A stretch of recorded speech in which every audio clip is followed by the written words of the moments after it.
J.P. Donleavy, like T.S. Eliot, Henry James, and others, was born in the United States but chose to live in the British Isles. He made Ireland his home.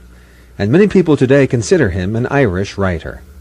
Well, I consider myself an Irish writer only insofar as I live in Ireland and I'm of Irish blood, but unquestionably that my American upbringing has left its, I was going to say the word toll, but one could more advisedly use the word its effect upon me. And I don't think that the background that one had early on as an American ever leaves one, and I think it unconsciously remains with me. But as one gets older, I think that it has faded to some extent now, that my European life clearly does overshadow my American one. When you look at other expatriates, T.S. Eliot, for instance, do you see any American influences in his writing? I don't. No, that's perhaps true. That's perhaps true. I still think that I have a very strong American influence in my writing, simply because nearly all of my books do indeed profess American characters, with the only exception is the Beastly Beatitudes of Balthazar B., which is exclusively a European book and has nothing. It's awfully, that book is very much concerned with death, isn't it? Well, it does have death in it, but a singular man, George Smith, an American setting, New York City, is, of course, far more concerned with death than I think the Beastly Beatitudes of Balthazar B. But what I get from you is the hell with schools, Irish writers, American writers, writers about death. It really doesn't make any difference that a writer writes as he must and that's it. Is that a fair statement of what you're thinking? Well, I don't quite... What do you mean by that? You mean... Well, do you believe that writers should be compartmentalized, as so many professors like to do? No, I don't. I think a writer's basic position is that anything in life is part of... a possible part of his work. I think that anything he sees, whatever happens to him, and so on and so forth, this is all your kind of energy as well as your tools. You know, I'm a little bit surprised at your manner, if you don't mind my saying so. J.P. Donleavy, well, what words go with him are usually used to describe him? Lustful, buoyant, nonconformist, and yet meeting you in person I have the sense of a rather quiet, controlled, very dignified individual. Somehow there's something incongruous. Well, I think that is true. It's all according to which books people have read.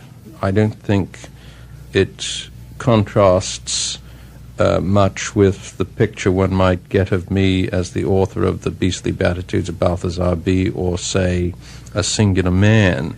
It certainly contrasts with The Ginger Man and, say, Schultz, my most recent book, and partially, perhaps, with other works. The Saddest Summer of Samuel S., probably.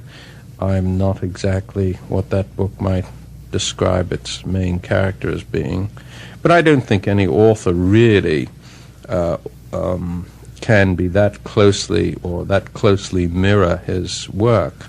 I think, like a reporter, he, stands apart enough so that nobody could really decide what he's personally like. After all, we're talking about your fantasies here, not your real life. Well, authors don't fantasize that much, because there's nothing you can put down on paper that hasn't gone either through your mind or that you've been impressed by, and that, has... Indeed, you may think you make up certain things, but you find that you don't. Nothing is really that invented. Let me argue with you using your own words. You said fiction is a watered-down version of reality. And here I think you're saying that your fiction is really a heightened sense of reality. Well, if one were to kind of write the facts of anybody's life, it gets so bizarre, it becomes unbelievable. Frequently, I think a good fiction writer is somebody who does indeed put the facts in kind of a way that the mind can absorb them in certain atmospheres, certain settings, and so on. And I think that just the sheer horror of reportage on any particular character would indeed defeat its fictional intentions. Mr. Donleavy, did you hear a story about Princess Margaret while visiting Chicago, referring to the Irish as pigs? Yes, I did. I heard it even from Europe. I mean, newspaper reporters, one or two, did in fact telephone me. That must have created quite a rumpus. Let me quote to you from The Ginger Man. Sebastian Dangerfield says to a young lady he meets named Mary, "You don't want to marry an Irishman. They come home and they come home drunk and beat your head off. Pigs. You don't want that, Mary." Well, that's perhaps Princess Margaret read The Ginger Man then. But I don't think any Irishman would take exception to being called a pig, simply because, being an agricultural country, farmers have a high regard for the pig. Now, you're being facetious, of course. Not exactly, no. I don't think that, I suppose that there is some superficial Irishman these days who perhaps might take exception, but I don't think that's that. Well, let me pose the question this way. Have you become so Irish and so accepted in Ireland that you can talk about the Irish as if you were 100% one of them? Well, I'm not considered by the Irish as being 100% one of them, although indeed I am from blood and origins, and I sometimes do profess the actual facts of one's existence, being an Irish national as I am, and I do sometimes decide, well, I'm the one who can declare myself an Irishman, probably more than most Irishmen, simply having had 1,000 years of ancestry in the country. You were born in the United States, chose to live in Ireland. Your children born in Ireland chose to live in the United States. Bit of an irony there. Yes, that's true. They've more or less reversed what indeed happened to me. Having gone to Europe, they've both come back here, much to my surprise. Do you ever get rather bored or tired or vexed with having written what has to be called a cult novel? The Ginger Man is definitely a cult novel. And I think probably when people introduce you or when they first meet you, that's probably the association, the Ginger Man. And you've written a lot of other books. Yes, that's true. I never mind this at all. I'm quite flattered and delighted. Well, what would happen if you went up to Norman Mailer and said, "Oh, yes, you're the fellow who wrote The Naked and the Dead"? Well, I'm sure he'd be quite pleased as well. I don't think so. This is, I suppose, part of an identifying matter.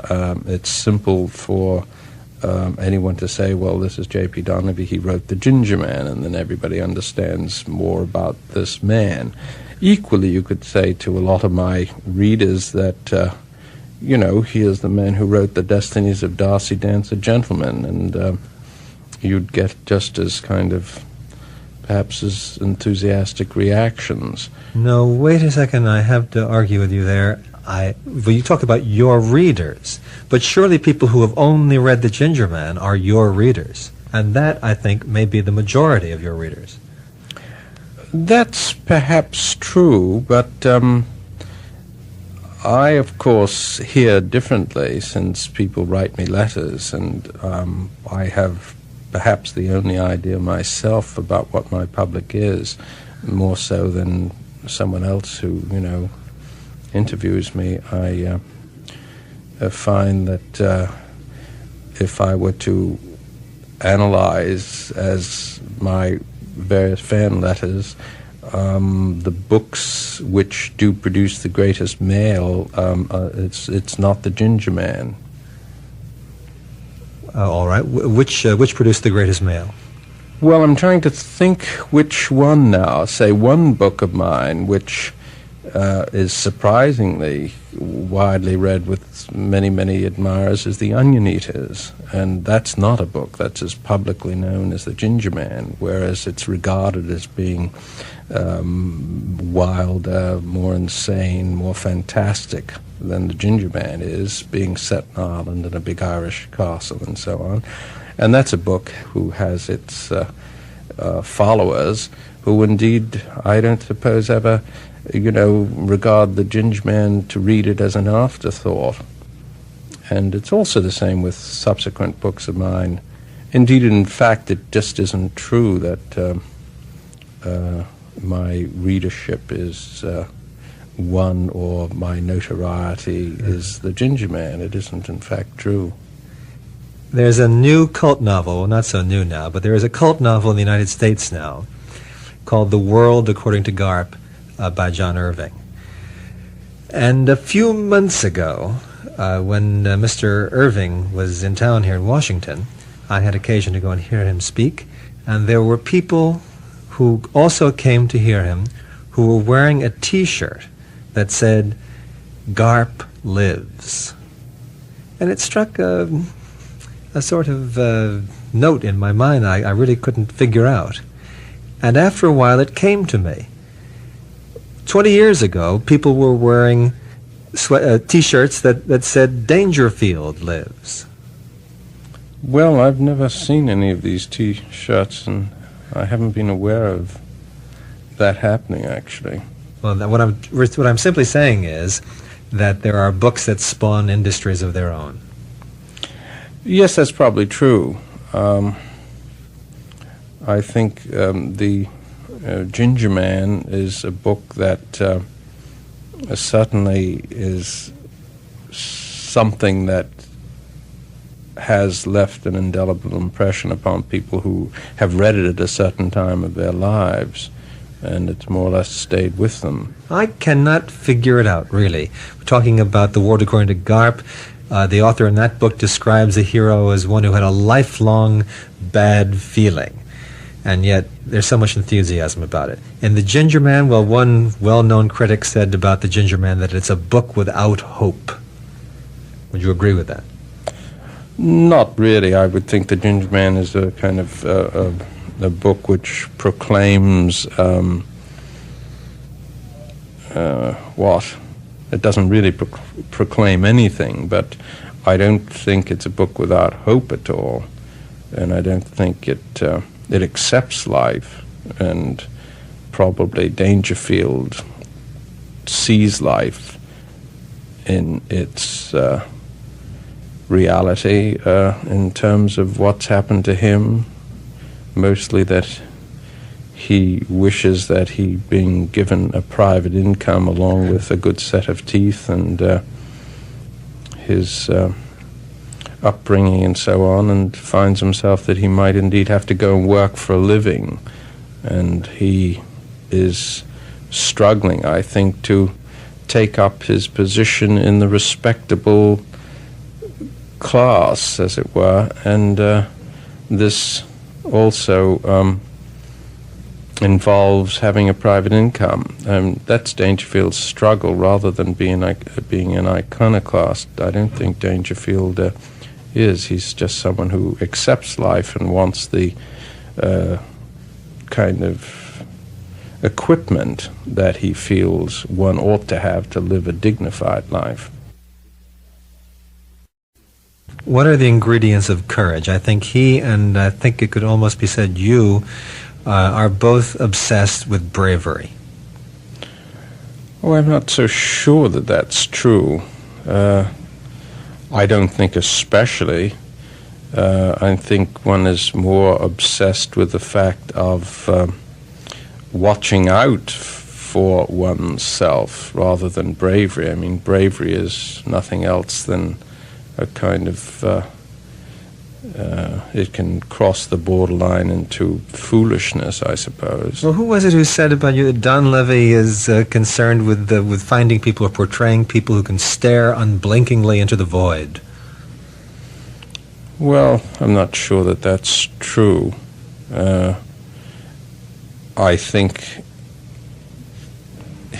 one's aware that you have to cope with life, and in coping with life there are certain principles you've got to act upon, one of which I certainly firmly believe is that you've just literally got to adhere to whatever codes have been perhaps implanted in you from an early time, even that may be a criminal code, but nevertheless something that probably is instilled into you by parents or your upbringing, and you kind of stick to these things. If you go to see a play, normally if the play takes place in a house, in a home, it takes place in a living room or a sitting room where people do the bulk of their conversation. But if you read a Donleavy novel, well, so much of the action takes place in kitchens, bathrooms, and bedrooms. Yes, that's true, and that's where people live, and that's where your most profound moments often occur. What rooms of the house interest you the most? Can we name them? Can we rank them? Well, I think the bathroom is certainly an important part of the house. I mean, it's where one does kind of perform certain things which, keep your life well disposed. Bedroom's another place where children are conceived and so on. These are all pretty profound areas in one's life. Is it true that clothes make the man? Can you tell a great deal about a person from the way he dresses? Well, clearly people think that this is the case, but and it is perhaps the case in places like America. It's certainly not the case in Ireland, where clothes are generally secondary, especially to Irish farmers, and you can never tell an Irish farmer's wealth or anything else much about him by the clothes he wears. But I think that is a thing that perhaps does occur. I know you're very interested in the way your characters dress, and you describe it at some length. Yes, indeed. I think that this is, in terms of somebody's life, perhaps a very important thing. It's coloration, and certainly it's probably different from my own interest in clothes, which is practically non-existent. But if you were writing about yourself, you'd take a harder look at what you're wearing. I probably would, yes. Yes, I think that I pay much more attention to what people wear in my books than I do to what I might wear myself. Tell me about your attitude regarding feminine liberation, because I think that there are a lot of feminists who are very angry with you.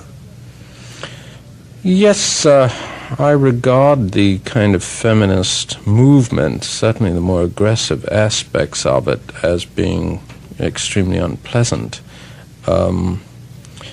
I don't regard the principles as something that I'm not in sympathy with, because I think that the laws of any state ought to accord to women as much as it does to men, and what women are paid and other kind of things that affect women's lives. I think that's immensely important. I think it goes without saying that women should indeed enjoy whatever men can. On the other hand, the kind of feminist movement I find a gross insult to women. To me, it's possibly one of the most unpleasant movements that I know of. Why? Simply because I don't think women really need to take that position. Most women are capable of, taking care of their rights and taking care of other matters in their lives perfectly well. And this is, of course, proven. I mean, women do own the greater share of the wealth of this country, which in itself is ample proof that women do know how to take care of should women themselves. play a support role, so to speak? I suppose if you look at the division of labor, this is important. Say if a farmer goes out and is working all day out in the fields, that say a woman would prepare a meal in the evening, something like that. I mean, farmers' wives, of course, also work hard. A lot of them will feed chickens. Say in Ireland, that's the old-fashioned way, that they must themselves work. And on those grounds, I think it's a natural division of labor. Unquestionably, there's also the case, too, where a man does work, has a job, supports his family. I don't think there's any doubt that a woman who then sits at home complaining and nagging is, an unfortunate situation, and the husband ought really to think of getting rid of such wives. You have been criticized for finding humor in cruelty. Do you laugh? Do you really laugh when you see people in pain?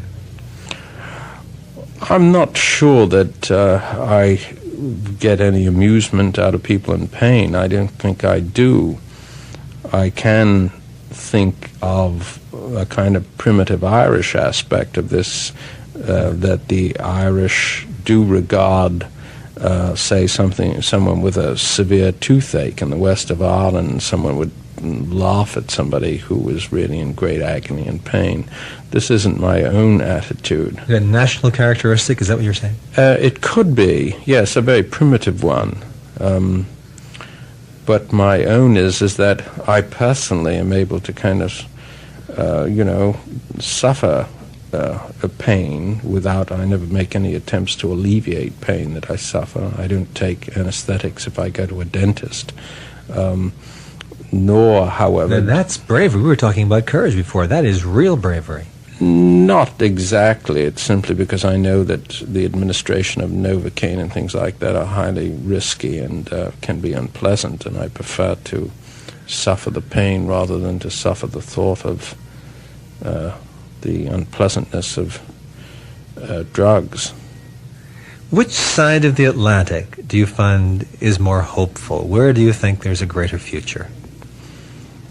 Well, I think perhaps one would have to admit reluctantly that it's in America, simply because America has done its worst now to other lands, and the worst things, a lot of the worst things of America have now infiltrated other lands, whereas Americans themselves are becoming more conscious of protecting certain things. So the environmental business is important, and there's perhaps more hope now in America than there is elsewhere. I'm a little bit surprised to hear you say that. I thought you were going to say, well, at least in Ireland, for all the problems there, the human spirit sings, there's more poetry, there's more idealism.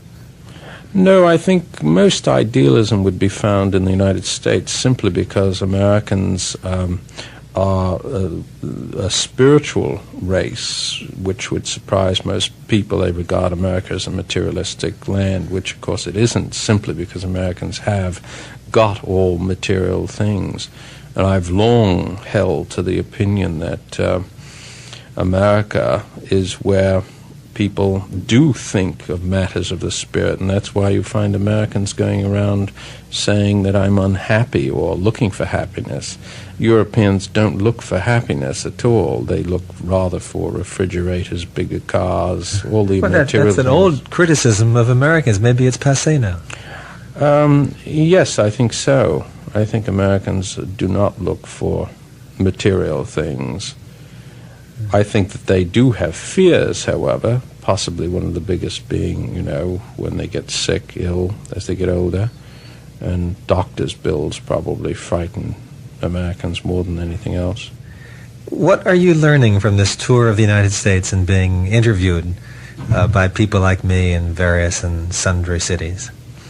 Well, you do wake up each morning knowing less and less about America.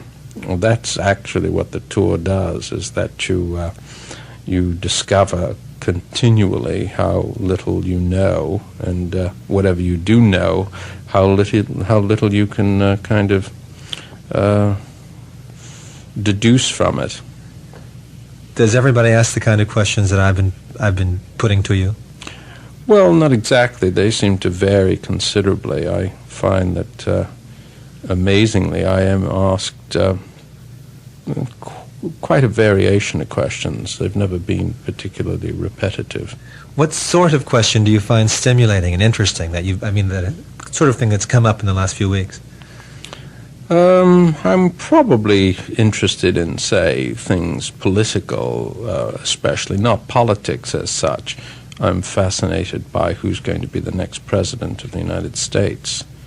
That possibly above most things. And I dare say people in Ireland are following this particular campaign with more interest than usual. I would think so, yes. I would think everywhere in Europe. I mean, one of the most important things in the world today is who is to be president of the United States. Unquestionably, this changes everything everywhere. No, I mean Ted Kennedy is a special figure in Ireland, isn't that right? Yes, indeed, he is a special figure, and clearly the Kennedys have, through their Irish ancestry, got a position which the Irish no doubt recognize as being associated closely with their country. I've heard it said, excuse me for interrupting, I've heard it said that Ted Kennedy could be elected President of Ireland today. That's conceivable, yes. I can recall once seeing him in Ireland, and he was so mobbed by people that I myself nearly ran for my life. And this clearly is a demonstration that he absolutely attracts the Irish with, a well-nigh hysterical reaction. Well, it's fascinating to see the way you put yourself apart. I sense very strongly that you yourself are more skeptical about Kennedy's virtues and qualities. No, not really. I'm not skeptical of them. I'm fascinated by them, but not skeptical of them. I look upon him and things when hears about him. I'm aware that he's regarded as being one of the best senators in the country. I'm also aware, too, that he has a very kind of serious political attitude as regards the American public. And I'm quite fascinated to see that somebody like him, could possibly be president. Always the observer. That's the amazing thing about it. Your books, raucous, energetic, and so on, and yet speaking to you, you are a man apart. Yes, I think that is true to say, and that is only because one is a professional novelist that you do remain that way. J.P. Donleavy, an Irish-American writer who feels Irish in America and American in Ireland.